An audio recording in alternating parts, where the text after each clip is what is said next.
देखिए मैं आपको फिर से बताती हूँ, derivation of aggregate demand curve को डायग्राम की हेल्प से समझाती हूँ। देखो ये प्राइस है, ये हो गया हमारा आउटपुट वाई, ठीक है, पी वाई, फाइन। अब हुआ क्या, प्राइस का जो लेवल है वो बढ़ा, क्या हुआ, इंक्रीज हुआ, प्राइस में इंक्रीमेंट हुआ पी से पी डैश पे, जिसकी वजह से इंक्रीमेंट तो हो गया, जिसकी वजह से क्या हुआ, यहाँ पे दिख रहा है कि ये आउटपुट फाइनल रिजल्ट है, फाइनल रिजल्ट है। प्राइस बढ़ने की वजह से एक्चुअल में ऊपर अपर पैनल में देखो क्या हुआ, जो हमारा एलएम कर्व है, मनी, रियल मनी सप्लाई है, रियल मनी सप्लाई वो कम हो गई है। रियल मनी सप्लाई कम होने की वजह से एलएम कर्व अपवर्ड शिफ्ट कर गया है, ठीक है। तो ये जो एलएम कर्व था वो प्राइस पी के लिए था, पर जैसे ही प्राइस जो है वो बढ़ गया, पी डैश हो गया, मतलब बढ़ गया, तो एलएम कर्व जो है अपवर्ड शिफ्ट कर गया। And reason is real money supply decreases, real money supply क्या हो गया, डिक्रीज हो गया, ओके। अब रियल मनी सप्लाई डिक्रीज हो गया, जिसकी वजह से रेट ऑफ इंटरेस्ट बढ़ गया। रेट ऑफ इंटरेस्ट बढ़ने की वजह से ही आप कह सकते हैं एलएम कर्व, एलएम से एलएम डैश शिफ्ट हो गया। सो एलएम कर्व एलएम से एलएम डैश शिफ्ट हो गया। पहले हमने जैसे देखो आईएस कर्व बनाओ पहले, फिर आईएस कर्व बनाया, और ये पहले हमने एलएम कर्व बनाया, ये फॉर प्राइस पी, कोई प्री पी प्राइस के लिए हमने बनाया, ये पी प्राइस नीचे वाले उसमें भी शो हो रहा है, ठीक है।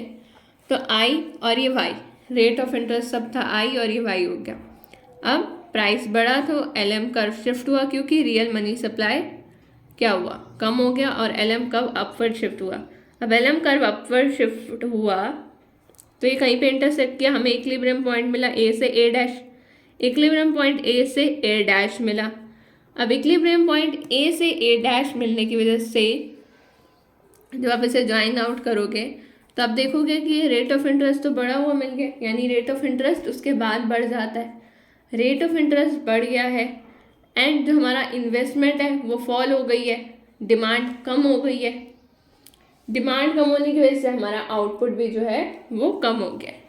सो हम यहाँ देखेंगे कि आउटपुट तो वही कम हो गया, ठीक है, और आउटपुट कम हो गया, और हम ये वाई डैश और ये वाई को अब आगे एक्सीड करके बता सकते हो प्राइस पी के लिए, जब प्राइस पी था तब क्या हुआ और पी डैश था तब क्या हुआ, और जब आप ज्वाइन करेंगे इसे तो हमारा एग्रीगेट डिमांड कर्व डिराइव हो गया। तो ये मैंने आपको डायग्राम की हेल्प से भी एक बार फिर से रिकैप करा दिया।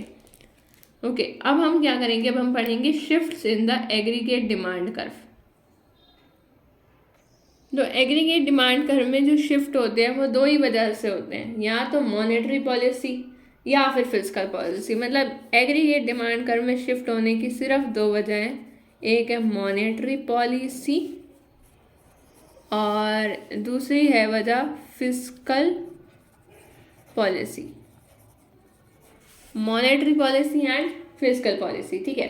अब अगर मॉनेटरी पॉलिसी में चेंज आता है एंड मॉनेटरी पॉलिसी में चेंज आता है या फिस्कल पॉलिसी में चेंज आता है तब, और या फिर आप हम कह सकते हैं कि और more generally in any variable other than price level, price को छोड़ के, देखो other than price level shift की बात कर रहे हैं हम, तो प्राइस लेवल को छोड़ के हम बात कर रहे हैं, अभी प्राइस लेवल को छोड़ दो, क्योंकि प्राइस लेवल की हम बात नहीं कर रहे, प्राइस लेवल तो अभी पीछे ही दिखाया, एग्रीगेट डिमांड कर्व उससे ही डिराइव हुआ था।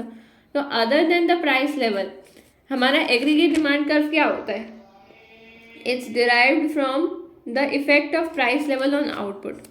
तो अभी हम प्राइस लेवल को छोड़ देते हैं, हम देखते हैं कि या तो शिफ्ट हुए किस में, आईएस कर्व में, या शिफ्ट हुए एलएम कर्व में, तब भी किस में शिफ्ट आता है, तब भी एडी कर्व में शिफ्ट आता है, ओके, आता है ना शिफ्ट। अब फिस्कल पॉलिसी की बात कर लो, फिस्कल पॉलिसी की बात करें हम पहले, देखो फिस्कल पॉलिसी की अगर हम बात कर लें तो फिस्कल पॉलिसी क्या है, गवर्नमेंट स्पेंडिंग से रिलेटेड है।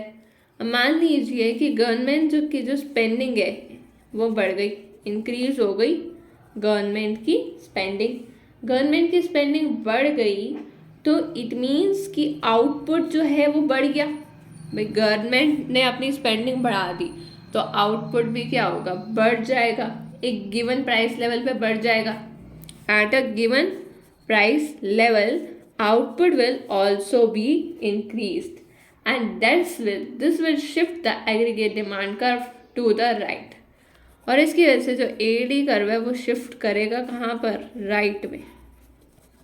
ठीक है, राइट में शिफ्ट करेगा. ये होगा fiscal policy. And if I talk about monetary policy की बात करें हम, सो मॉनेटरी पॉलिसी में क्या है कि मान लीजिए नॉमिनल मनी की हम बात कर लेते हैं.